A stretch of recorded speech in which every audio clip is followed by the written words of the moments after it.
Titanic যেন এক রূপকথার গল্প। টাইটানিক ছিল গ্রিক পুরাণে সৃষ্টি শক্তিশালী দেবতা। এই দেবতার কাজই ছিল শুধু সৃষ্টি করা। তার নাম অনুসারে এই জাহাজের নাম রাখা হয়েছিল টাইটানিক। এটি আসলে জাহাজটির সংক্ষিপ্ত নাম। এর পুরো নাম ছিল আরএমএস টাইটানিক। আরএমএস এর অর্থ হচ্ছে রয়্যাল মেল স্টিমার। পুরো জাহাজটির নাম ছিল রয়্যাল মেল স্টিমার টাইটানিক। তবে এই জাহাজটিকে নিয়ে চলচ্চিত্র নির্মাণের পর থেকে সামনে বিষয়টি জানার আগ্রহ তৈরি হয়েছে।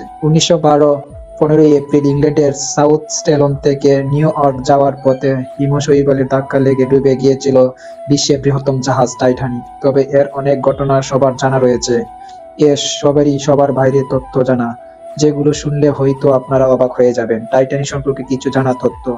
যেদিন হিমশৈবালে টাইটানিক ধাক্কা খেয়েছিল সেই দিন লাইফ বুটের একটি মহড়া ছিল টাইটানিকে। ক্যাপ্টেনের সেটি বাতিল করেন। হচ্ছে কিভাবে মিউজিয়ামের ক্রমাগত বেহালা বাজিয়ে গিয়েছিলেন জাহাজ।